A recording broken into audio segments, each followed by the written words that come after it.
Okay, earlier in this podcast today, I'm doing a callback now. You're saying NXT, they don't produce any talent?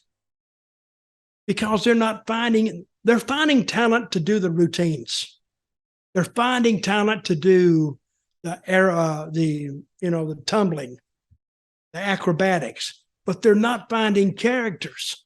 If they'd have found Buzz Sawyer and let him go, he'd be the hottest thing coming out of NXT right now. No, but he was a character, so therefore they would have never put up with him and probably would have fired him within 3 minutes. Yeah, but that's what I was trying to say earlier.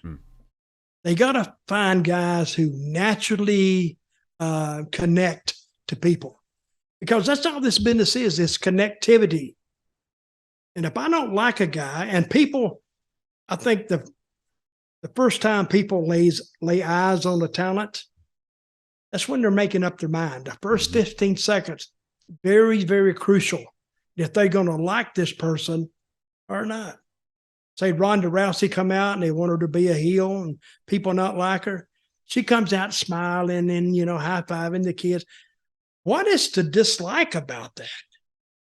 But then you got a Buzz Sawyer coming out there snarling and looking at people, and like he's a friggin' mental case. Now you're drawing assumptions in your mind that's going to take some work to undo. But it takes less work to go with it than to undo it. Mm-hmm. So that's my answer about NXT. I think it's a good one.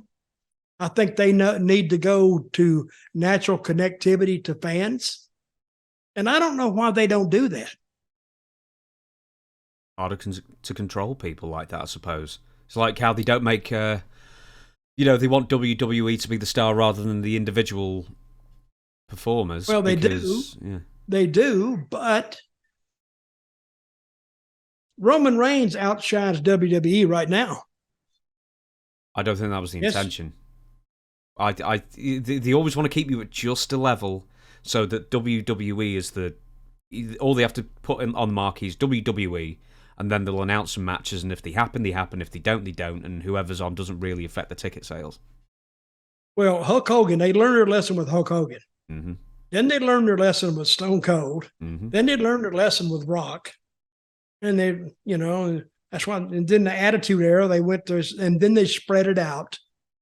But every version they've had, they've learned.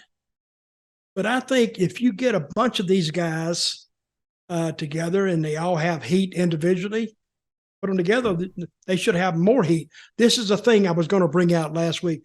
They got a lot of talent in WWE right now that is similar. Grayson Waller is similar to Austin Theory. Yes or no? And those other guys, pretty awesome or pretty what? What's the tag team called? Oh, I don't know. Watch it. They're pretty something. But yeah, but they're not on SmackDown. Okay. But all those guys all have the accent kind of, except for Austin Theory. Deadly. But they're pretty deadly. To me, they're pretty boring, and it's going to take a lot of work. It's going to take a lot of work to get that team over. Now, the last one I predicted was Maximum Male Models. They have more potential than Maximum Male Models, but I don't expect anything big at all out of Pretty Deadly at all, other than changing the channel. The young group, this young generation, they've made it harder than what it really needs to be, I think. Some of their stuff is beautiful, but to me, it's like a tumbling class.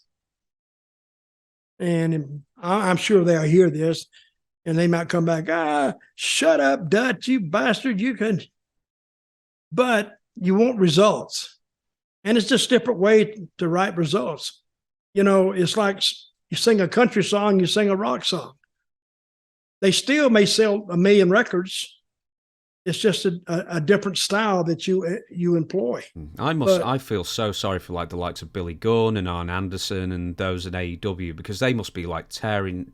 If they've got hair, they'll be tearing it out every single match. It's like, don't do that, Well, this is the problem they're running into. I've said this my whole career. A lot of new guys go out there and they don't work for the crowd.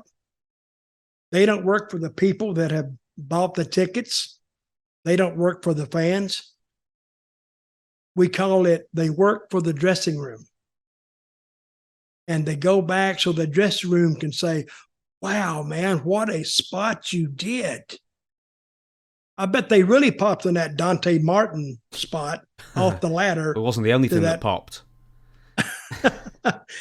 His ankle or his leg.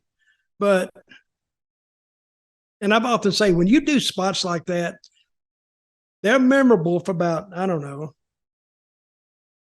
10 minutes maybe. But it's memorable to you for the rest of your life if you get hurt. And sometimes when you get hurt, his leg will never be the same again. And he could have killed himself doing that. And it is really with that AEW bunch, some of the stuff they do is, I mean, it's unbelievable. And they're either lucky or just God is looking after them. Because some of them should have been really, really hurt. But I will say this, I won't take anything back from them attempting it. They still attempt it. But I think they should choose their spots more wisely. Mm-hmm.